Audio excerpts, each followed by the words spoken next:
said that ISIS has lost half of its Iraq-based leadership. How do we know that? Do we have pretty good intelligence from that standpoint? We actually do have pretty good intelligence on this matter, and in the process of tracking the elements within the senior echelons of ISIL's leadership, we have been tracking and systematically, as we're able to find them, dealing with them. And we welcome you into this America's Forum for Monday morning with Miranda Kahn, J.D. Hayworth. We heard Senator Ron Johnson of Wisconsin and General John Allen testifying before the Senate back in February, saying that the U.S. has been able to take out half of the leadership of ISIS. But according to some U.S. officials, that claim may have been a little exaggerated. Bloomberg reports that we have only been taking out low-level ISIS fighters, not the organization's senior leadership. Well, let's talk more about this, and we've got two gentlemen especially equipped to do so. Former CIA analyst Fred Fleitz and former Congressman Pete Hoekstra, who served as the chairman of the House Intelligence Committee, both joining us from Newsmax Washington this morning. Fred, first to you. According to Bloomberg, the U.S. is exaggerating ISIS casualties. Is that a fair conclusion based on what you're hearing? Hey, J.D., it's great to be here. I think it's very difficult to calculate ISIS casualties, but when I hear this, I think the administration is cherry-picking intelligence to provide the best possible account of its policies. I was skeptical of this 50% figure. I've heard other figures that the casualties in ISIS have been relatively low because they've been taking steps to protect themselves against airstrikes, so I'm pretty skeptical. Pete, do we really have a good idea of who holds leadership? I'm sorry, Pete, I meant Fred. Do we really have a good idea of who holds leadership positions within ISIS? No, we don't. We know al-Baghdadi is the head of ISIS, but we really don't understand the leadership structure. We don't understand where some of the leaders may be spread out throughout Syria and Iraq. I mean, they've been pretty careful about communication security, so it's a difficult nut to crack. Pete, let me go to you because you're no stranger to the political dimension attached to intelligence. Fred says he thinks the administration was cherry-picking certain pieces of evidence. Do you concur in that analysis?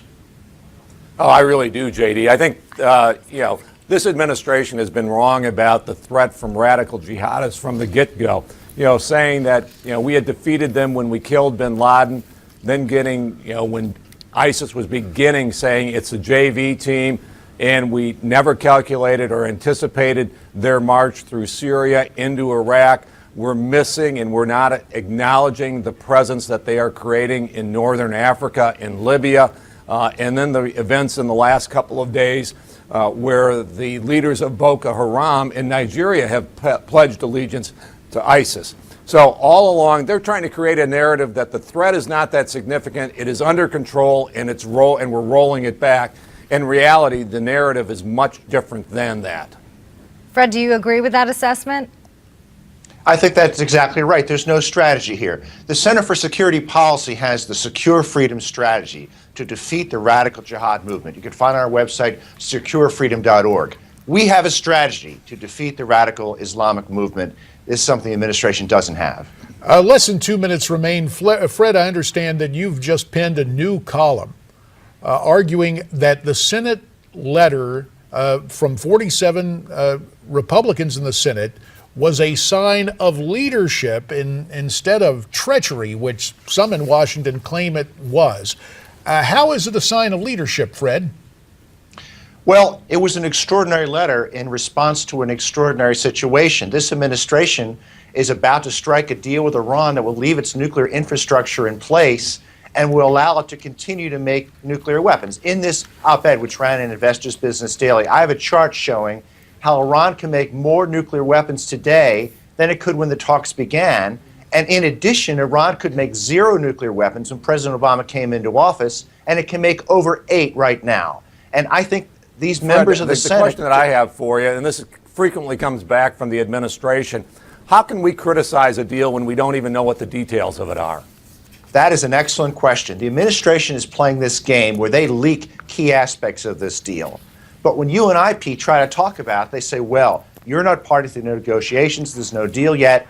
We can talk about this deal because we know from what's been leaked to the Washington Post and Reuters and AP, We know the key aspects of this deal. Enrichment will continue. A plutonium-producing reactor will continue. Iran will not disassemble any of its nuclear infrastructure. This adds up to legitimizing a nuclear program that I think could lead to a war in the Middle East. And we appreciate that assessment. Pete and Fred, we ask you to stay with us because when we come back, really, what on earth has been going on in Russia over the past 10 days and certainly over this past weekend? Some intriguing stories out of the Kremlin and elsewhere we'll talk about when we come back.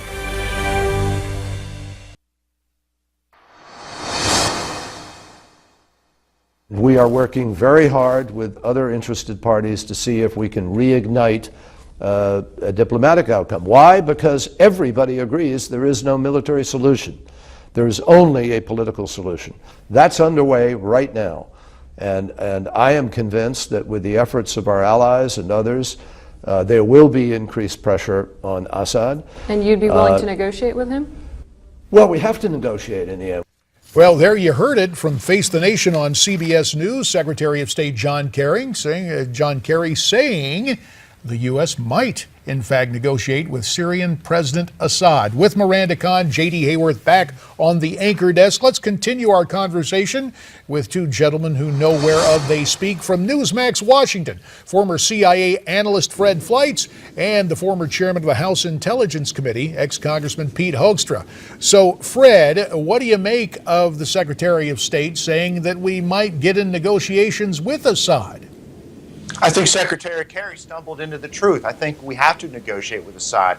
We can't go after ISIS and also go after Assad. We have to choose one. ISIS is the greater threat. What I suggest we do is to try to find a way where Assad and his family can go into exile, maybe into Russia, because there's not going to be a solution under any other circumstances. If we wipe out Assad, the radical Islamists take over the country. If we go after ISIS, we strengthen Assad. There has to be a third way.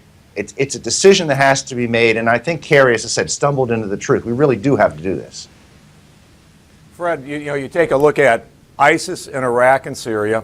You take a look at the evolving position that this administration has taken with Assad. You take a look at the disastrous results that we've seen in Libya. How has this administration got all of these foreign policy issues wrong almost from the get-go? And where do we go from here?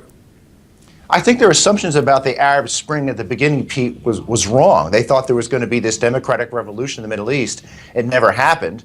If we were tough with Assad when the Arab Spring revolution in Syria began, we might have been able to bring about a democratic transition, but we didn't. And the Islamists gained ground in the country, and they're poised to take over this country if nothing is done. And since we're now going against ISIS and probably going against al-Qaeda in Iraq, we're creating a situation where Assad is going to win. So I don't see how we cannot negotiate with him. Well, let us turn our attention to one of the more intriguing stories over the weekend that has to do with Russia and specifically with Vladimir Putin. Yeah, Putin had been seen for quite a few weeks causing speculation of his whereabouts to just run rampant.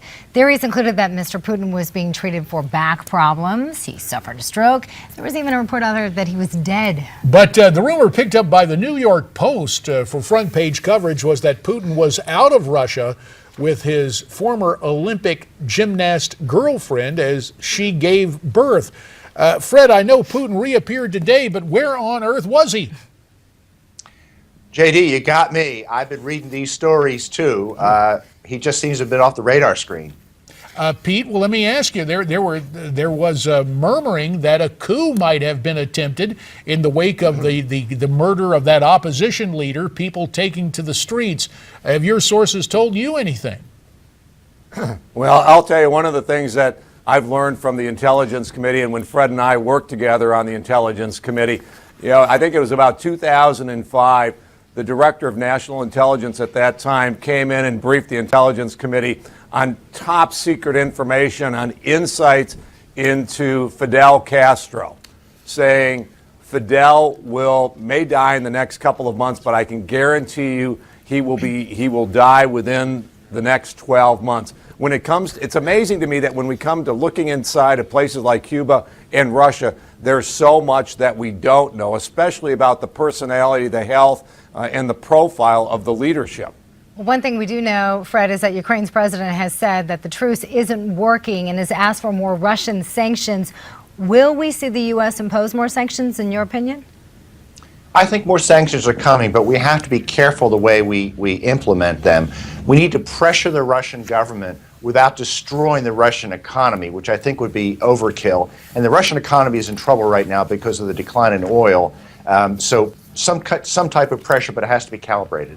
We've got about a minute left. Pete and Fred, you both may want to jump in on this one, but reports that Putin considered at least a nuclear option of some sort in his plan to annex Crimea last year. What about Russia and its willingness to engage in, I guess, at least a nuclear threat of some sort? I think, JD, personally, I think this is just some bluster from Putin. He's having a great time shaping the West's opinion of him and of Russia. Russia would never have seriously considered upping the nuclear threat over Crimea. Yeah, I agree. All right, gentlemen, on that note of agreement, we thank you very much. Fred Fleitz, as always, your assessment on what's happening in the often murky world of intelligence is greatly appreciated. Pete Hoekstra, given your experience as a former member of Congress, we want you to hang around. John Gizzi will join us when we come back. We'll talk about the Sunday shows you might have missed. Stay tuned.